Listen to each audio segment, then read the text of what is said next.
சிவாய நம. வெற்றிவேல் முருகனுக்கு அரோகரா. வணக்கம் மக்களே. இன்று நம்ம பார்க்கவிருக்கும் ஆலயம், இந்த ஆலயத்தை பார்க்கும்போதே தெரிஞ்சிருக்கும், இந்த ஆலயம் கண்டிப்பாக நம்ம தமிழ்நாட்டில் இல்லை. இது நமது பக்கத்து மாநிலமான ஆந்திர பிரதேசத்தில் இருக்குது.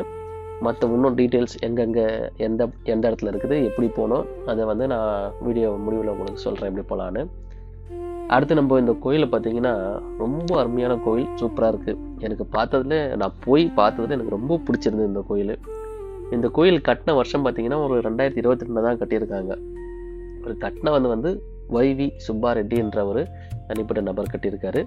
கிட்டத்தட்ட ஒரு 15 ஏக்கரில் இந்த கோயில் அமைச்சிருக்காங்க. இந்த கோயில் அமைச்சு சூப்பராக இருக்குது. நான் உண்மையிலே போய் பார்க்க போன இடத்துல எனக்கு ரொம்ப பிடிச்சிருந்தது இந்த கோயில்.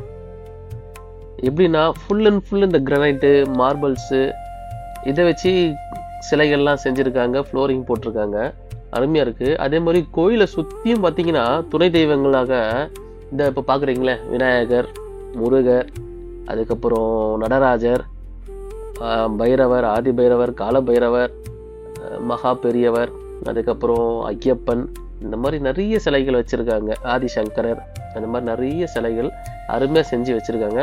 மக்களே உங்களான சின்னதாக மன்னிப்பை கேட்டுக்கிறேன். ஏன்னா நான் போயிட்டு இருக்கும் போது எல்லாமே இந்த மாதிரி கண்ணாடி டோர் போட்டு மூடி வச்சுருந்தாங்க, சிலைகள் இதுவாகிடக்கூடாதுன்னு சொல்லி. அதனால நான் வீடியோ எடுக்க சொல்ல எனக்கு ரிஃப்ளெக்ஷன் நிறைய வந்துச்சு. நானும் எப்படியோ பார்த்து எடுத்தேன், என்னால் எடுக்க முடியல. அதுக்கு நான் மன்னிப்பை கேட்டுக்கிறேன். அது கடைசியில் பார்த்தீங்கன்னா ஒரு பாபாலாம் பார்த்தீங்கன்னா ஓப்பனில் இருந்தார், அது மட்டும் தனியாக உங்களுக்கு எடுத்து போட்டு அட்டாச் பண்ணியிருக்கேன். கடைசியில் வரும் பார்த்துக்குங்க.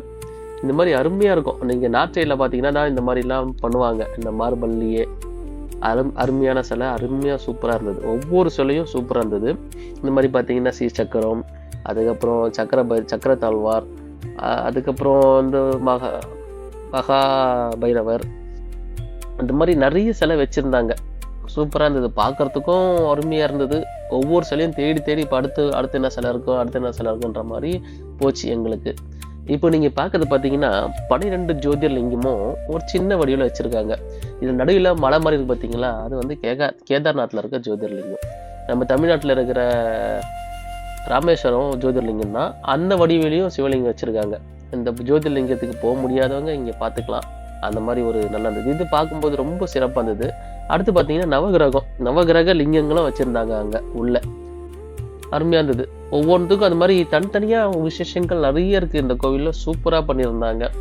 அதுக்கு நம்ம ஒரு கட்டிடக்கலை பார்ப்போம். கட்டிடக்கலை பார்த்தீங்கன்னா 4 கோபுரம், ராஜகோபுரம் பார்த்தீங்கன்னா 4 மூலையும் 4 கோபுரங்கள், கிழக்கு, மேற்கு, வடக்கு, தெற்கு 4 கோபுரம் இருந்துச்சு. அது இல்லாமல் 3 அடுக்கு மாடியில் கர்ப்பகத்துக்கு 3 அடுக்கு கோபுரம்.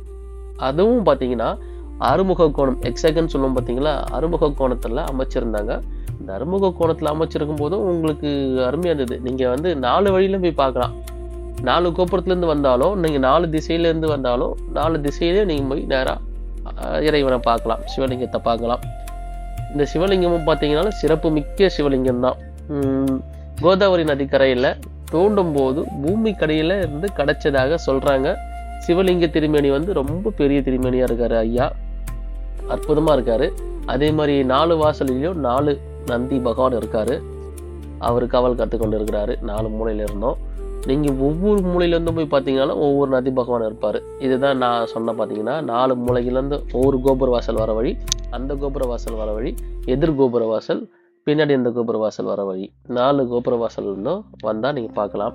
இப்போ நீங்கள் பார்க்குறது தான் கொடிமரம். 4 கோபுர வாசல்லையும் உங்களுக்கு கொடிமரம் இருக்கும். ஒவ்வொரு கோபுர வாசல்லையும் கொடிமரம், நந்தியம் பகவான், பலிபீடம் 3மே வச்சு தான் நம்ம ஆண்டவரை பார்க்க முடியுது. 4 திசையில் பார்த்தீங்கன்னா நீங்கள் ஒரு திசையில், அதாவது ஒரு பக்கம் சிவலிங்கம் ஆவுடையார் வலது பக்கமாக இருந்தாலும், பின்வாசல் போய் பார்க்கும்போது உங்களுக்கு இடது பக்கமாக தெரியும். அதே மாதிரி சைடில் பார்த்தீங்கன்னா ஒரு பக்கம் ஆவுடையார் மட்டும் தெரியும், ஒரு பக்கம் லிங்கமேனி மட்டும் தெரியும். அந்த மாதிரி சூப்பராக சிறப்பாக இருந்தது. இவருக்கு சிறப்பான அபிஷேகம் பார்த்தீங்கன்னா பஸ்பாபிஷேகம்னு சொல்லுவோம். பஸ்பாபிஷேகம்னா ஒன்றும் இல்லை, விபூதியால் அபிஷேகம் பண்ணுறது தான் இந்த கோவிலுக்கு சிறப்பு. அதே மாதிரி எல்லா கோவிலில் இருக்கிற மாதிரியும் தான் சிவராத்திரிக்கான சிறப்பு, அதுக்கப்புறம் மாத பிரதோஷத்துக்கான சிறப்பு, அந்த மாதிரி எல்லாமே சிறப்பாக பண்ணிட்டு இருக்காங்க. இந்த கோயில் அமைச்சதே பார்த்தீங்கன்னா கோயிலுடைய காப்பின்னு சொல்கிறாங்க. அதாவது மத்திய பிரதேசத்தில் உஜ்ஜயினி மாகாணத்தில் புகழ்பெற்ற மகாகாலேஸ்வர ஜோதிர்லிங்கம் பார்த்துருப்பீங்களா, மகாகாலேஸ்வரர் அந்த கோயிலோடைய பேஸை வச்சு தான் இவர் கட்டமைச்சிருக்காரு. அதே மாதிரி இங்கே ஒன்று நம்ம பண்ணணும் கட்டணும்னு அதுக்கேற்ற மாதிரி கட்டியிருக்காரு.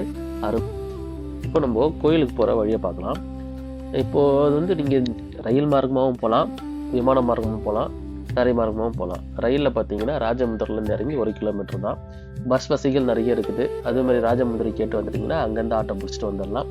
விமானம்னா நம்ம ஆந்திர பிரதேசத்தில் இறங்கி அங்கேருந்து ராஜமுந்திரி கேட்டு வரலாம். இந்த கோயில் பார்த்தீங்கன்னா அற்புதமான கோயில். அனைவரும் போய் கண்டு கழியுங்கள். நன்றி, வணக்கம். அடுத்த வீடியோவில் பார்க்கலாம்.